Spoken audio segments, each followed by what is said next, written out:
நீலகிரி மாவட்டம் தேவர்சோலை அருகே துப்பாக்கி குண்டு பாய்ந்து இளைஞர் உயிரிழந்த நிலையில் யானை மிதித்து கொன்றதாக நாடகமாடிய 13 பேர் கைது செய்யப்பட்டுள்ளனர். இது குறித்து கூடுதல் தகவல்களை செய்தியாளர் சுரேஷ்குமார் வழங்கிட கேட்போம். சுரேஷ்குமார், இந்த சம்பவம் அரங்கேறியது எப்போ?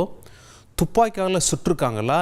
யானை மிதித்தது என்று சொல்லி எப்படி போலீஸை நம்ப வைத்தார்கள்? முதலில் வணக்கம். நீலகிரி மாவட்டம் கூடலூரை அடுத்துள்ள தேவர்சோலை பேரூராட்சிக்கு உட்பட்ட 3 டிவிஷன் பகுதியில் கடந்த 25ஆம் தேதி ஜம்ஷீர் வயது 37 என்பவர் அன்று இரவு யானை தாக்கி இருந்ததாக அவர் உடல் கூடலூர் மருத்துவமனைக்கு கொண்டு வரப்பட்டு பெரும் பரபரப்பாக பேசப்பட்டது. இதனைத் தொடர்ந்து இறந்த இளைஞரின் உடம்பில் காயத்திற்கும் போது காவல்துறையினர் மற்றும் வனத்துறையினருக்கு சந்தேகம் ஏற்பட்டது. சந்தேகத்தின் அடிப்படையில் யானை தாக்கியதாக கூறப்பட்ட இடத்தில் விசாரணை மேற்கொள்ளும் போது யானை வந்ததற்கான தடம் என்பதே முற்றிலும் இல்லாத நிலையில் தொடர்ந்து விசாரணை மேற்கொண்ட காவல்துறையினர் அந்த பகுதியில் இருந்து சுமார் 4 கிலோமீட்டர் தொலைவில் உள்ள வனப்பகுதியில் இரத்தக்கரையை கண்டுபிடித்தனர்.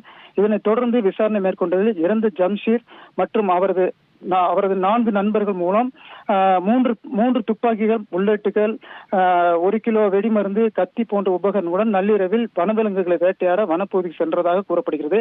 அங்கு மான் ஒன்றை சுட முயற்சி செய்யும் போது ஜம்ஷீர் உடலில் துப்பாக்கி குண்டு பாய்ந்து சம்பவ இடத்திலேயே இறந்த நிலையில் இறந்த உடல் தூக்கி வரப்பட்டு ஊர் மக்கள் உதவியோடு ஜம்ஷீர் வீட்டின் அருகே போடப்பட்டு வயிற்றை கிழித்து துப்பாக்கி குண்டை எடுத்து நாடகமாடியுள்ளனர்.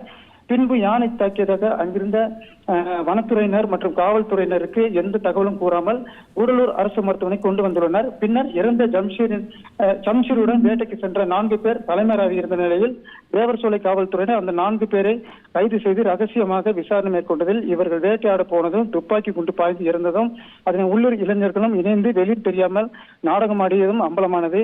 இதனைத் தொடர்ந்து காவல்துறையினர் நடத்திய ஆய்வில் 3 துப்பாக்கிகள், கத்திகள், 1 கிலோ வெடிமருந்து, 20க்கும் மேற்பட்ட துப்பாக்கி குண்டுகள், 2 சொகுசு கார்கள் கைப்பற்றப்பட்டுள்ளன.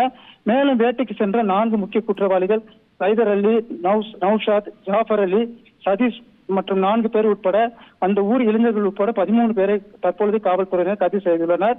மேலும் இவர்கள் வேறு எதுவும் சதி வேலை செய்தார்களா, வேறு யாருக்கு தொடர்பு உள்ளதா என்பது பற்றி தீவிர விசாரணை மேற்கொண்டு வருகின்றனர். உங்களுடைய தகவல்களுக்கு நன்றி சுரேஷ்குமார். செய்திகளை உடனுக்குடன் தெரிந்து கொள்ள உடனே சப்ஸ்கிரைப் பண்ணுங்க.